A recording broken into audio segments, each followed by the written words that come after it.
Episode 20 of Behind the Line. I'm your host, KC. Follow me on Twitter at KC_BTL84.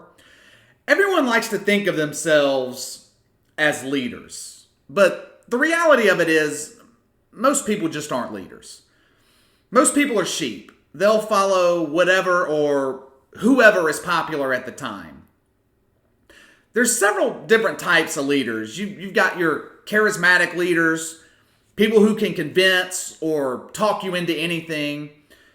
You have people who lead by example. Maybe they aren't as vocal, but when the time is right, they know what to say to motivate you. Drew Brees, in my opinion, would be the perfect example of that type of leadership. If you're a franchise quarterback in the NFL, leadership comes with the position. Whether you want it or not, whether you like it or not, you're the leader of the team. And everything you say will be analyzed and dissected. Especially when what you say has negative connotations towards your teammates. When what you say is kind of clear but kind of unclear at the same time. Throughout Aaron Rodgers' Hall of Fame career, there's been multiple instances where he's thrown his teammates or his coaches under the bus. Now, obviously, this mostly happens when things aren't going well in Green Bay. You had the debacle that was the end of the Mike McCarthy era. Multiple former Packers players came out in support of the former head coach. Bottom line is, Aaron Rodgers, as great as he is on the field, doesn't have the best reputation amongst his former players. And there's a good reason why. We talked briefly on Tuesday's podcast about his post-game comments after they lost to the Chargers last Sunday. How it was a, quote, good loss because his team needed a slice of humble pie. I disagreed that it was a good loss, but after looking more into the comments he made after the game, I discovered that it got even worse. Quote, we've got to be honest with our routine and the decisions we made in the last 48 hours and make sure that our head is in the right place the next time we come on a big road trip. I don't think it was complacency at all. I just think whether it was the trip, not everybody taking care of themselves the right way over the 2 days, or we were just tired, or the differences in temperature. But those are just excuses. And the facts are that we just weren't locked in from the start, and that's a little disappointing. End quote. Now, I don't know what the difference in temperature had to do with anything. You're playing in Los Angeles. It was 75, 80 degrees, so I don't know what temperature had to do with the way the Packers performed. But a couple of things here with what Aaron Rodgers said. I'm not privy to what goes on in the locker room or what goes on during these road trips. Green Bay is a relatively young team. Los Angeles is a fun city to be in. Lots of temptations in Southern California. So if guys were out late partying the night before the game, then Aaron Rodgers is 100% right in his assessment. However, the problem I have with it is why did he have to do this publicly? Why did he have to come out in the media and basically roll the entire roster under the bus? Could this have not been said in a team meeting and been just as effective? Look at it like this. If your boss at work is unhappy about your performance, and instead of coming to you directly, he publicly blasts you on social media, how would you feel about that? Would it motivate you to improve your performance, or would you be pissed off about it and start looking for another job or just walk out entirely? Aaron Rodgers already has a negative reputation with former players. This is one of the reasons why. Like it or not, he is the boss of the team. It isn't head coach Matt LaFleur. It isn't the GM. This is Aaron Rodgers' team. So why the fuck he thinks going to the media and publicly bashing the entire locker room is going to solve this problem is beyond me. It's bad leadership, plain and simple. Name one time that a guy like Russell Wilson, Phillip Rivers, Tom Brady, Drew Brees, name one fucking time that they publicly threw their guys under the bus. Big Ben's another quarterback that has been guilty of doing this in the past. How did it work out for him? He lost his two best players, Le'Veon Bell and Antonio Brown. Public statements like this are how locker rooms get divided. And if you look back at the history of the NFL, a divided locker room is destined to fall. It happened in Philadelphia between Terrell Owens and Donovan McNabb. Happened in Pittsburgh last season. When Teddy Bridgewater took over for the Saints before the Week 3 game in Seattle, he got the entire team together and took them out to dinner in Seattle. That's an example of great leadership. Just look at the results. The team rallied behind him, went 5-0 in Drew Brees' absence. I don't like this at all from Aaron Rodgers. I feel like this could have a profound impact inside the Green Bay locker room at a critical point of the season. Next two games are against the Panthers and the 49ers. They're battling for top seeding in the NFC in the playoffs. So we'll see if this team either comes together or falls apart with Aaron Rodgers' comments. All right, moving on. I saw a report earlier this week that the NFL and the Chargers were considering moving the team to London. Now, since that initial report came out, Chargers owner Dean Spanos says that the relocation rumors are bullshit. But a lot of times with these rumors, there's a kernel of truth to them. Normally, when there's smoke, there's fire. Over the last several years in the NFL, they have increased their presence in the UK. We're now getting 3 to 4 games each year played in London, where when they started out, you got one game every season. But having a team based in London is a completely different story. From a logistics perspective alone, I don't see how this can work. This would be absolutely brutal on the players. Just think about it for a second. You're Phillip Rivers or Melvin Gordon. The Chargers are based in London. You have 8 road games a year, and the closest you'll have to travel is either New England and New York. What if you have 2 road games back to back? Say the Chargers play the Bungles one week and Seattle the next. You're spending 2 weeks away from home. Let's say that the team has to travel back to London after the Seattle game for a home game in London the following week. Time difference between Seattle and London is about 8 hours.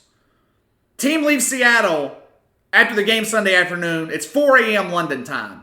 8 to 10 hour flight. They arrive in the UK around 1 to 2 p.m. Monday afternoon. Monday is completely lost. You're going to have to do that 8 times a year. It creates an unfair disadvantage for the team based in London. By the end of the season, this team will be exhausted from the travel alone. Now, I understand the NFL wanting to expand internationally. The NBA has done a phenomenal job at marketing the game of basketball on a global scale. But placing one of your franchises in a country that's a 6 to 7 hour flight from New York City is just asinine. It's a logistical nightmare. And I don't see how it would work. All right, the new college football polls were released earlier this week, including the first playoff rankings for the 2019 season. Now, I really don't understand why there's so many damn polls in college football. Why not just have the college football rankings be the poll and get rid of the rest of them? We don't need the coaches poll. We don't need the AP poll. They're useless, and it just makes things confusing. Anyway, top 4 teams according to the college football playoff rankings, which is the only poll that matters. Number 1, Ohio State. Number 2, LSU. Number 3, Alabama. Number 4, Penn State. I could not believe this bullshit when I saw it. How in the fuck is Ohio State ranked number 1 over LSU? Not that it matters. LSU's number 1 in the AP poll and Ohio State's number 3. Who the fuck has Ohio State beaten this year? Their best win of the season was against an overrated Wisconsin team.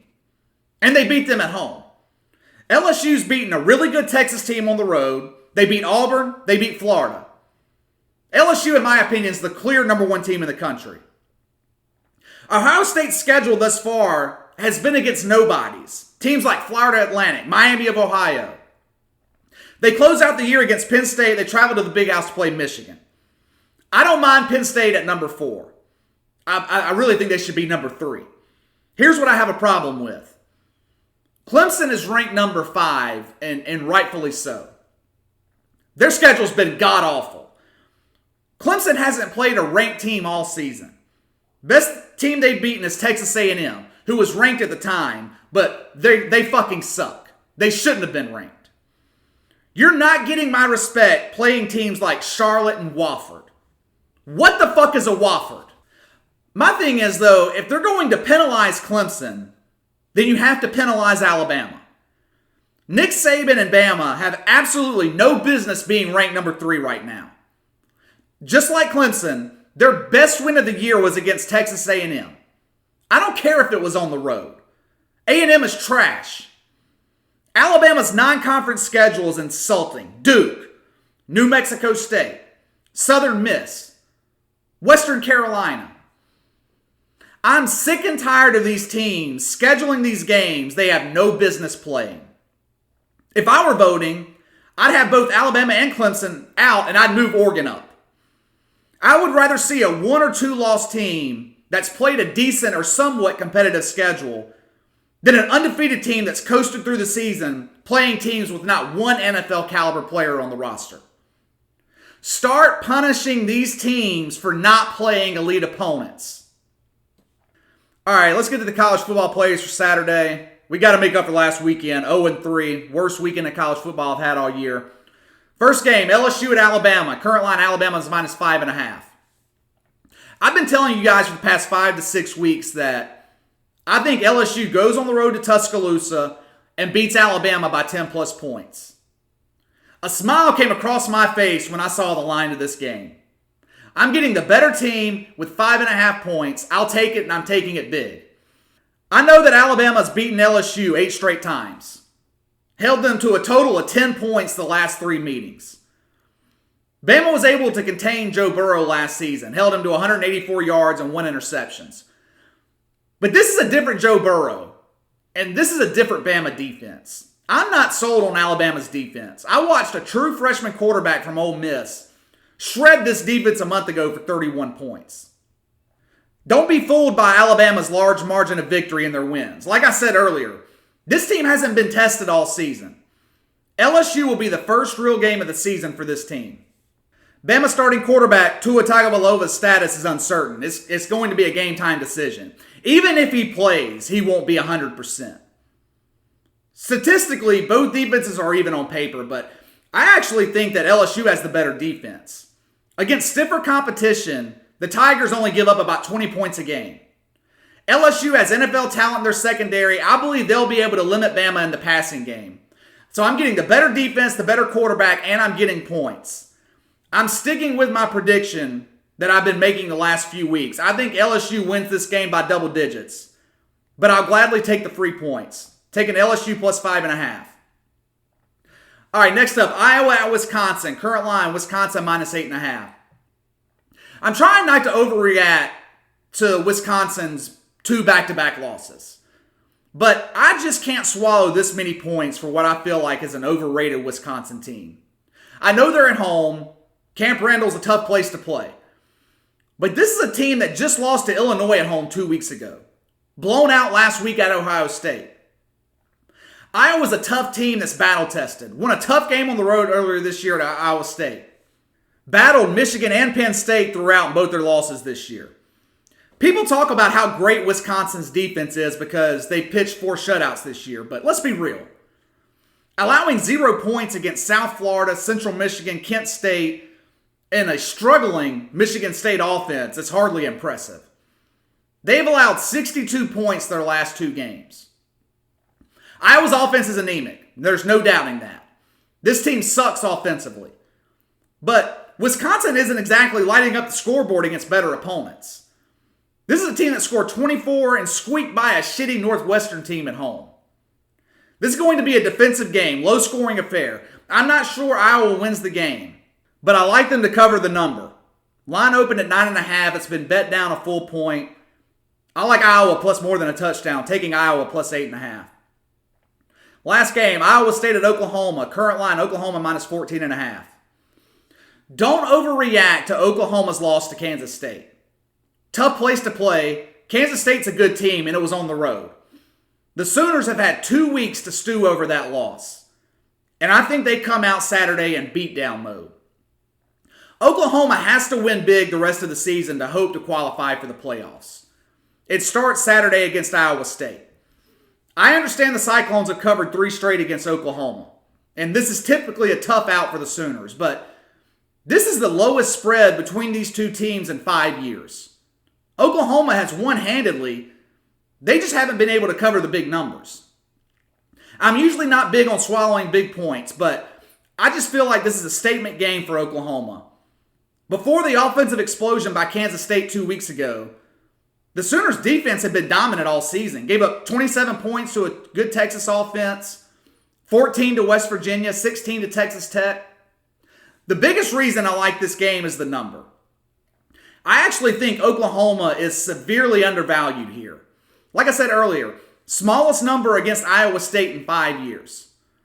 I think there's a reason the sports books are offering this line half a point over 2 touchdowns. Oklahoma is a strong public team. The public loves to bet on the Sooners. They're trying to sway bets away from Oklahoma and onto Iowa State with that extra half point that makes it a 3-possession cover. I feel like the sports books are begging us to take Iowa State. I'm not taking the bait.